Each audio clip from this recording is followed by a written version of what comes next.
Bonjour et bienvenue sur Godfish Experience. Aujourd'hui, je suis sur les complexes de Jura Pêche avec Sébastien qui va nous expliquer donc en quoi consiste sa société.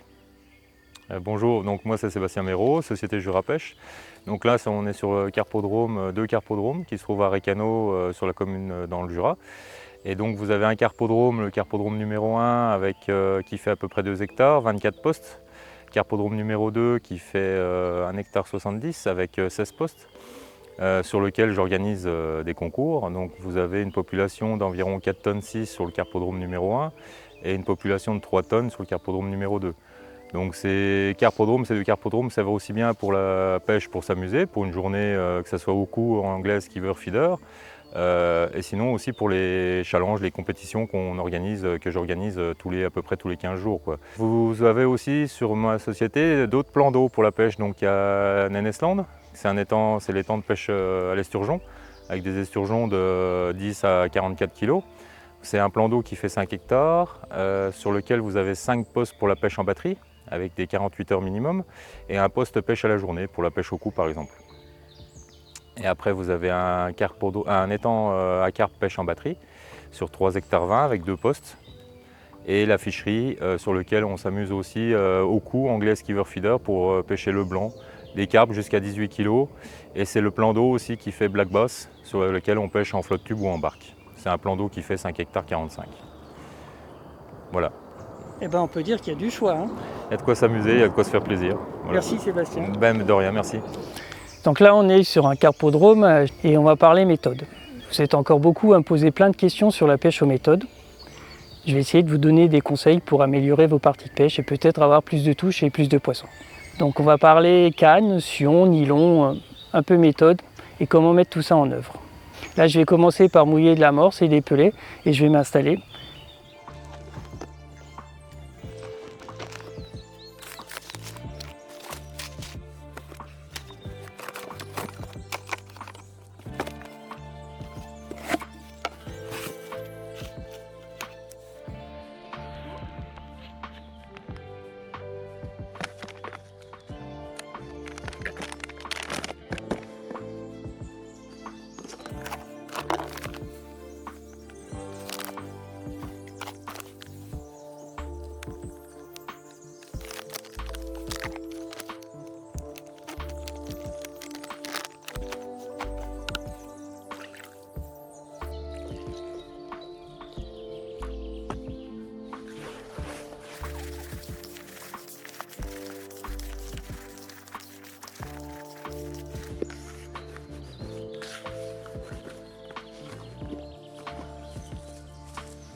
Alors le premier sujet qu'on va aborder dans les conseils pour la pêche aux méthodes, c'est le choix des cannes.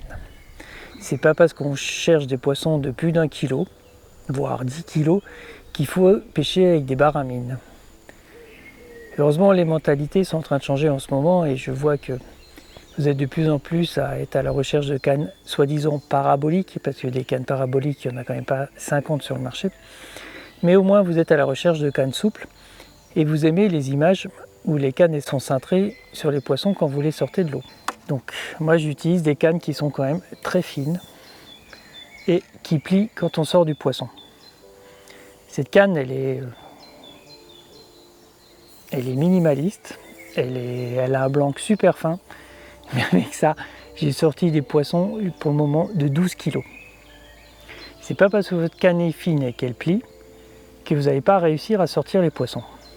D'ailleurs, si votre canne elle plie, ça vous évitera de décrocher le poisson en lui arrachant la gueule ou de casser parce que il y a quelque chose qui était surdimensionné dans votre matériel de pêche.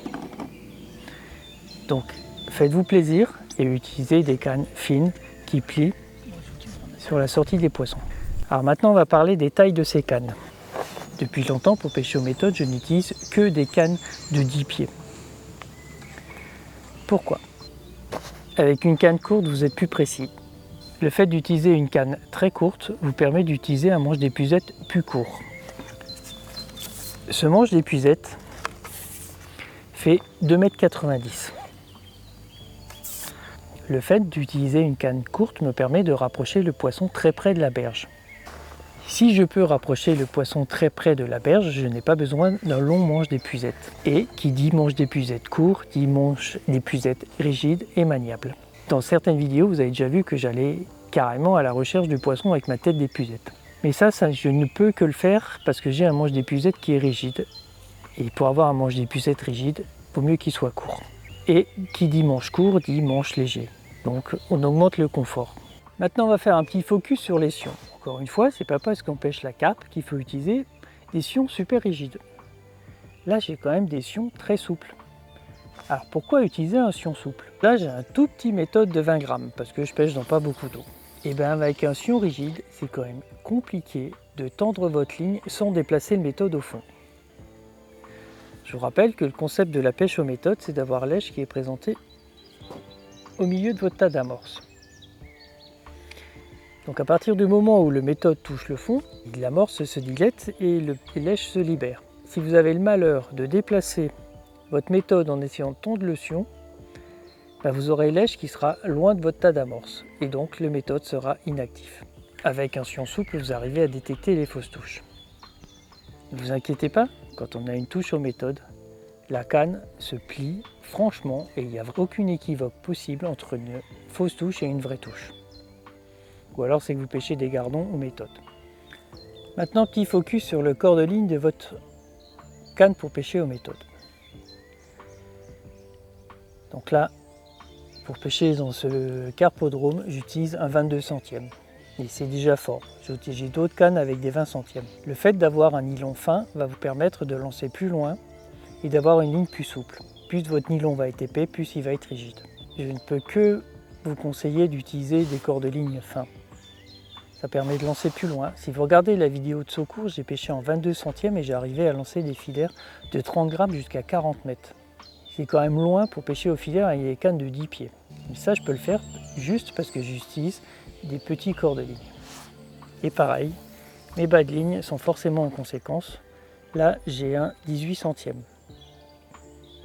Donc j'utilise deux types de bas de ligne. 18 centièmes, si ça casse trop souvent, je passe à 22 centièmes. Donc là, j'aurai le même diamètre entre le corps de ligne et le bas de ligne, mais comme le corps des lignes est plus long, il sera plus élastique que le bas de ligne. Mais sur des pêches de plaquettes ou de carpe, ça m'arrive de descendre en 14 centièmes. Donc pareil, prenez quelque chose de fin. Après, tout est question d'équilibre. Si vous avez une canne rigide avec un faible bas de ligne, c'est clair que le bas de ligne va casser. Mais après, c'est à choisir, il vaut mieux que ce soit le bas de ligne qui casse que la canne. Donc on va quand même essayer de tout mettre en corrélation. Donc on va utiliser une canne souple, un nylon souple, donc entre 20 et 22 centièmes, ce qui nous permettra d'utiliser des bas de ligne courts et peut-être d'avoir plus de touches. Quand on pêche dans des carpodromes en hiver ou des carpodromes peu profonds, il faut quand même qu'on utilise des méthodes légères. Il arrive certains moments où le bloc que fait votre méthode quand on touche la surface de l'eau peut effrayer le poisson. J'ai déjà vu des endroits où il y en a qui clonquaient quand ils envoyaient leur méthode et je voyais les traînées de poissons qui partaient en courant. Donc quand il faut de la discrétion, il faut un petit méthode. Si vous avez une canne rigide et un nylon rigide, vous n'arriverez pas à lancer loin votre méthode, surtout s'il n'a pas de poids. Quand je pêche la carpe aux méthodes, j'utilise que deux tailles d'hameçon, le 12 et le 10. Alors déjà, quand on pêche aux méthodes, on a des éches relativement volumineuses, comme des dumbbells ou des pelettes de 10 mm. Donc il faut avoir quand même l'hameçon qui soit en corrélation avec la taille de votre éche. Et j'ai remarqué qu'avec des hameçons relativement grands, l'hameçon se plante mieux dans la lèvre ou dans la joue. Ce qui fait que le fait d'avoir un grand hameçon, vous avez un meilleur ancrage. Et qui dit meilleur ancrage, dit déjà moins de poissons où vous lui arrachez la gueule et moins de poissons décrochés. Ça peut paraître barbare, mais je trouve que c'est plus efficace et ça nuit moins aux poissons. Bon après, je n'irai pas au-dessus du numéro 10 parce qu'il y a plein de carpodromes qui l'interdisent. Et après, est-ce que c'est vraiment nécessaire? À moins d'utiliser des bouillettes de 20 mm. Donc là, mon méthode est chargée. J'ai mon repère en face de moi et ma ligne est clippée. Alors je vous rappelle que clipper une ligne pour pêcher aux méthodes, ce n'est pas une obligation. Puisque les poissons sont gros, moi je vous conseille d'être précis. Là aujourd'hui, j'ai vraiment beaucoup de poissons devant moi et je suis obligé de pêcher au plomb tellement c'est le souk pour avoir des touches. Donc si vous êtes confronté à une pêche de très gros poissons, comme ça m'arrive à Saucourt, je vous conseille de ne pas pêcher clippé. Vous mettez soit un élastique sur la bobine, soit vous mettez un repère avec un marqueur à nylon. Donc là je suis clippé, c'est une pêche relativement facile de poissons jusqu'à 2 kg. J'ai une canne souple, j'arrive à m'en sortir. De toute façon, comme je démouline, je peux déclipper sans problème. Mais ça, c'est encore un autre sujet. Donc là, je prends mon repère en face. Ce que je vais faire, c'est que je vais lancer, je vais ramener ma canne au-dessus de moi. Et quand elle atteindra le clip, je l'accompagnerai pour déjà éviter d'avoir un gros plouf quand le méthode va toucher l'eau. Le fait de mettre ma canne derrière moi me permet d'avoir un peu de réserve de nylon sur un départ de poisson. Dès que le méthode aura touché l'eau, immédiatement je plongerai le sillon dans l'eau. Après arrivera un moment crucial, c'est tendre la bannière sans déplacer le méthode. Donc on y va, je détaille ça. Donc je lâche mon méthode. La distance entre le méthode et le sillon dépendra de la souplesse de la canne. Plus votre canne est souple et votre sillon souple, plus cette distance devra être réduite. Si vous utilisez des cannes rigides, comme ce que font les carpistes, vous pouvez avoir une longue bannière. Là, j'ai une canne souple, je prends quand même une bannière relativement courte, là je suis moins d'1 mètre. Donc je fixe mon repère en face et je vais lancer. Immédiatement, je ramène ma canne en arrière. Le feeder touche l'eau, je mets tout de suite mon sillon sous l'eau. Je ferme mon moulinet, je pose ma canne sur les supports. Et là, je tends ma ligne à la main. Ensuite, je peux retendre ma ligne et voilà, le poisson est après.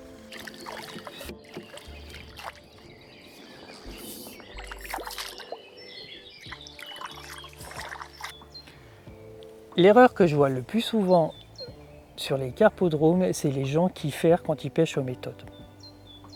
Votre canne est déjà cintrée sur 1/3 de sa longueur. Est-ce que vous pensez que c'est encore nécessaire de lui mettre une châtaigne pour faire entrer l'hameçon dans sa bouche. Je vous rappelle qu'on utilise des hameçons sans ardillon qui pénètrent quand même relativement bien dans les chairs. Si vous avez un doute, essayez de vous en planter un dans les doigts. Donc votre poisson il est lancé, son hameçon il est ancré, d'où l'utilisation de numéro 10 ou de numéro 12. Donc s'il vous plaît, ne ferrez pas quand vous avez une touche aux méthodes. Vous prenez juste votre canne en main, vous prenez contact. S'il faut lui donner du fil pour qu'il libère son élan, allez-y. Mais ne ferrez pas, sinon le poisson va partir dans le sens inverse comme une fusée. Ça fait longtemps que je pêche aux méthodes, je suis encore surpris avec quelle facilité on arrive à ramener des poissons au bord et des gros poissons. Tout ça en étant souple, c'est-à-dire en utilisant des cannes et des nylons souples, encore une fois. Par contre, je ne vous cache pas que la mise à l'épuisette peut être sportive. Quand vous allez commencer à le décoller du fond qu'il va voir la lumière, le poisson ne va pas être content et là ça devient plus compliqué. Mais vous avez une canne souple, donc normalement elle absorbera tous les coups de tête du poisson et vous devrez éviter de décrocher ou casser votre ligne à ce moment-là. Donc s'il vous plaît, encore une fois pour le bien-être du poisson, ne ferrez pas et vous verrez que vous ramènerez plus facilement les poissons à l'épuisette. Si vous avez l'impression que vos pelets ne collent plus assez parce qu'ils ont séché au soleil, plutôt qu'utiliser un vaporisateur, pour l'avoir fait, je peux vous assurer que ce n'est pas toujours efficace. Vous prenez votre main, vous la mettez dans votre bac d'eau et vous mélangez vos pelets avec. Si une seule fois ne suffit pas, vous recommencez l'opération jusqu'à ce que vous retrouviez tout le collant que vous avez envie d'avoir pour arriver à agglomérer donc ces pelets sur votre méthode. Pour pêcher aux méthodes, depuis toujours, j'utilise des pelets et de l'amorce. Certains jours, l'amorce sera plus efficace que les pelets et inversement. Et certains jours, il faudra faire un mix des deux pour arriver à faire du poisson. Donc là, je suis à 50-50, donc j'ai une poignée d'amorce, une poignée de pelets. Des fois, il faudra mettre plus de pelets ou plus d'amorce. Mais soyez toujours prêts à vous adapter aux exigences des poissons. Donc, des pelets, là il y a des 2 et des 4 mm mélangés. En hiver, vous pouvez prendre que des 2 mm. Ça, c'est de l'amorce spéciale méthode. Ça aussi, en hiver, ça fonctionne mieux que les pelets. Mais toujours, c'est les poissons qui décident, c'est pas vous. Et ça, c'est un mélange des deux. Donc, il y a des pelets de 4, de 2 mm et je peux les agglomérer avec de l'amorce. La pluie et l'orage vont sonner la fin de cette partie de pêche. Une partie de pêche de malade. Aujourd'hui, j'ai timé toutes mes touches et il ne s'est pas passé un quart d'heure sans que j'ai un poisson au bout de la ligne. Donc tous les poissons n'ont pas été sortis, il y a eu beaucoup de décroches. Donc j'ai prévu de pêcher une aux méthodes. Mais il a fallu que j'alterne avec une canne et au plomb. J'avais beaucoup trop de fausses touches, de passage dans le sillon, pour que je continue de remettre de la nourriture sur mon coup aux méthodes. Donc pour avoir une pêche plus calme et plus de poissons dans l'épuisette, j'ai décidé d'alterner méthode et plomb. Aujourd'hui, pas besoin de booster, pas besoin de perlimpinpin, tout s'est fait avec l'amorce et les pelets. À l'hameçon, il y avait des expandeurs, des bouillettes, mais c'est ce qui fonctionnait le moins bien, des pelets, pas trop mal, et du maïs. Avec ça, j'ai réussi à faire une partie de pêche de malade. Putain, heureusement que tu me... Et là, encore un poisson. Pendant que je vous parle, là je pêche au plomb. Et il y a encore un poisson qui s'est invité de la partie. Et un furieux. Je vous ai donné quelques conseils pour être meilleur aux méthodes. Certainement des choses que vous saviez déjà, que vous pratiquiez. J'espère qu'il y a des choses que vous ne connaissiez pas et qui vont vous aider à encore avoir plus de touches. Comme d'habitude, si vous avez des questions, c'est par le biais des commentaires, par mail et par Facebook. Et je vous dis à bientôt pour une nouvelle vidéo sur Goldfish Experience. Allez, à bientôt!